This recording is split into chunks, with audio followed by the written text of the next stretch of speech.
Good afternoon friends. এই যে রান্না বান্না করতে চলে আসলাম। ঠিক আছে, এখন আমি মাছটা ফ্রাই করে নেব।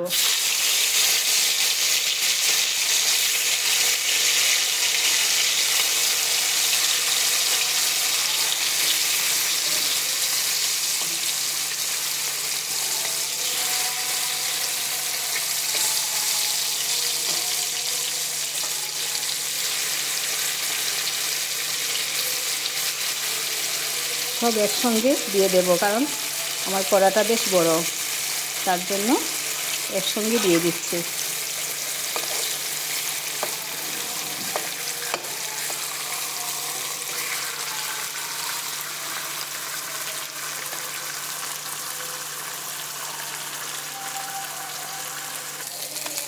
এই যে বন্ধুরা, মাছটা ফ্রাই হয়ে গেছে, এখন নামিয়ে নেব।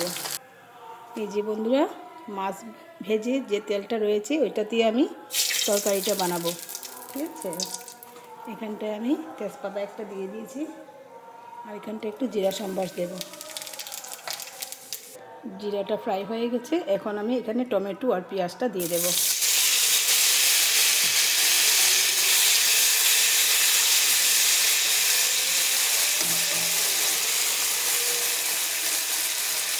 টমেটোর একটা কাঁচা গন্ধ থাকে না, ওইটা চলে যাবে। পেঁয়াজটা ফ্রাই হয়ে যায়। আমি রান্নাটা সবসময় সিম্পল করেই করি আর তেল কম দিয়ে করি, তার জন্য ওরকম করে বসিয়ে দিলাম। টমেটো আর পেঁয়াজটা ফ্রাই হয়ে গেছে, এখন আমি ফুলকপিগুলো দিয়ে দেব।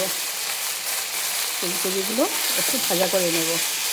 তারপর আলুটা বয়েল করে রেখেছি, ওইটা লাস্টে পরে দেব। ওইটা একটু ফ্রাই হয়ে যাক। এখানে আমি নুন হলুদ সব দিয়ে দিয়েছি। এই যে নুন দিয়ে দিলাম, আর হলুদ, লঙ্কা গুঁড়ো, জিরা গুঁড়ো সব দিয়ে দিলাম। এগুলো দিয়ে একটু ফ্রাই করে নেব। একটুখানি জল দিয়ে দেবো।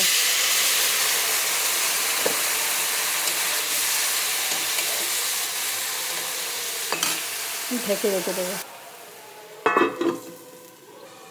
ঢাকনাটা খুলে দেখছি কি অবস্থা। এখন আমি এটাতে আলু যে বয়েল করা ছিল, এই আলুটা দিয়ে দেব। দিয়ে একটুখানি আলুটার সঙ্গে মশলা সব কিছু দিয়ে ফ্রাই করে নেব আবার। কিন্তু তেল আমি দেখো একবারই দিয়েছি, আর কোনো নামানো কোনো ইয়ে নেই।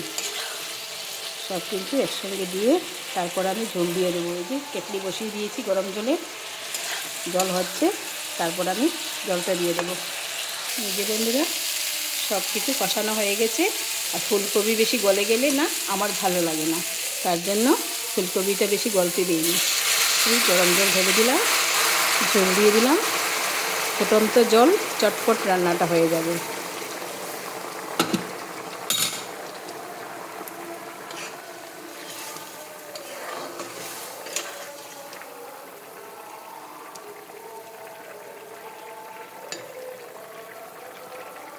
এখন আমি চিরা কাঁচা লঙ্কাটা এখন দেবো, কারণ কাঁচা লঙ্কা বেশি গলে গেলে ভালো লাগে না।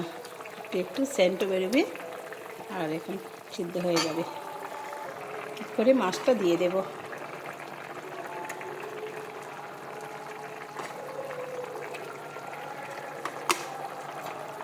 হয়ে গেছে।